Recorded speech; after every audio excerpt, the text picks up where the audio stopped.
Today we're gonna make homemade bubble wands, and I've got a really great recipe here for homemade bubbles.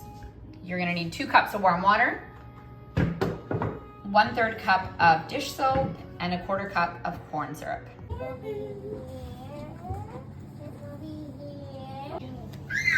All right, so we've got our pipe cleaner, and now we're using the foam stickers, matching them up to secure the pipe cleaner in place.